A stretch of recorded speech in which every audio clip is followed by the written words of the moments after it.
The U.S. is preparing to sit down this week with Iran at a critical point in high-stakes nuclear talks. Representing the United States, Undersecretary of State Wendie Sherman.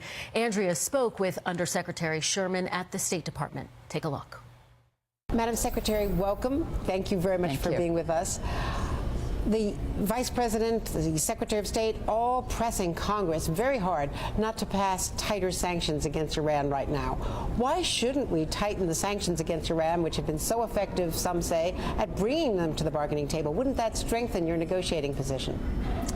Thank you, Andrea. It's very good to be with you this morning. And indeed, it is the sanctions that have largely brought Iran to the table. And we are very grateful for the partnership with Congress in imposing a tough set of sanctions, and to the international community, which has enforced UN Security Council sanctions, EU and U.S. sanctions, as well as individual country sanctions as well.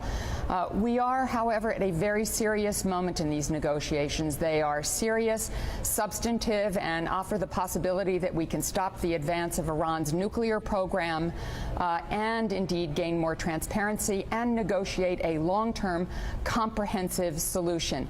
And so what we've asked the Congress is not to stop the potential for more sanctions. We believe sanctions are important and are enforcing all of the sanctions that are currently on the books.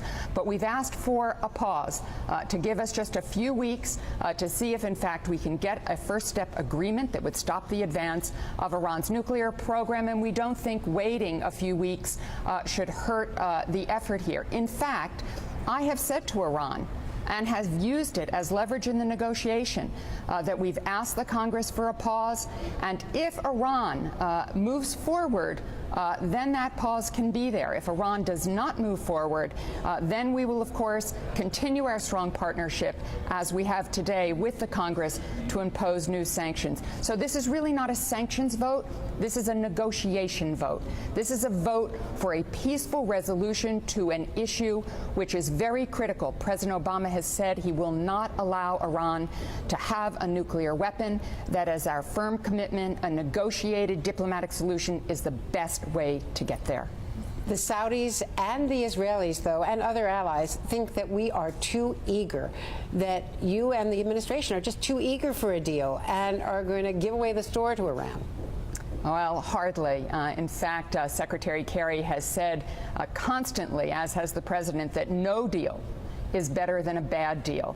And I have very clear instructions from the president, from the secretary, that we need to make sure in a first step we stop the advance of Iran's nuclear program to put time on the clock, that in return for that, if they deal with all of the issues that we want them to deal with, there would be very limited sanctions relief. It would be temporary, targeted, and reversible, and that indeed the fundamental architecture of our sanctions regime would remain for a final comprehensive agreement. But Israel's concern is that Iran's position is that they want to keep their enriched uranium rather than exporting it as previous negotiations suggested, and that they could break out, that they can move very quickly to produce a bomb from keeping this enriched uranium, which Israel says they don't need for energy purposes. We quite agree, and the P5+1, even in the Almaty proposal, which was previously put on the table by the P5+1, said that we had to deal with Iran. Yes, the allies, all the permanent members of the Security Council plus Germany, right, thank you, have said that we must deal with the stockpile of 20% enriched uranium. There are many technical ways to do that, to make sure it's not available for breakout. Moving outside of the country is one way, but dilution or conversion to oxide is another. Transparency, monitoring, verification will be critical to any choices and decisions that are made. We have not agreed to anything. We have not lifted any sanctions, but we are in the midst, for the first time, of very, very substantive negotiations with Iran. And I know that the American people, the world community, want to resolve this peacefully, if we can, in a good deal, a deal that ensures that Iran will not gain a nuclear weapon. Now, you're going to be sitting across the table from the Iranians, but you're going to be working with the Germans, the French, the other allies. And right now, this is a very nasty moment in our relations with Europe because of the NSA spying flap. What can you do, and how uncomfortable is it to be with our friends and allies who frankly, are really angry at the U.S. for the eavesdropping on Angela Merkel, on other leaders. Well, people are angry, as you say, but they also understand that it is important that Iran not get a nuclear weapon. This is really at the top of President Obama's inbox. This is the top of Prime Minister Cameron's and President Hollande's inbox. Quite frankly, it's the top of the inbox for President Putin and for the head of China as well, which is the other P5+1 partner, as well as Chancellor Merkel. And so we are all focused on what the objective is here, which is stop Iran from having a nuclear weapon. You know, we had the last round of the P5+1 negotiations during the government shutdown here in Washington, which didn't make it particularly easy either. But indeed, because we are so focused on peace and security for the world community, it trumps virtually everything else. And what about the Syrian situation and Iran's involvement in Syria, rearming the Assad regime? Aren't those other issues complicating these nuclear negotiations?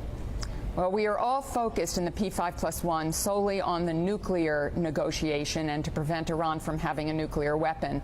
There is no doubt that the United States believes that Iran should not be sending its military to Syria or financing Lebanese Hezbollah.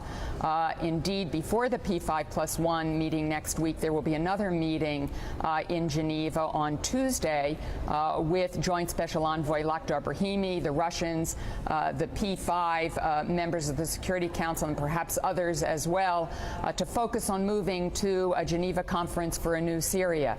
So we are trying to deal with each of these issues on its own terms, but for the P5+1 on Iran, the focus is solely on the nuclear program. Wendie Sherman, Madam Secretary, thank you so much. Safe travels. Good luck in the negotiations.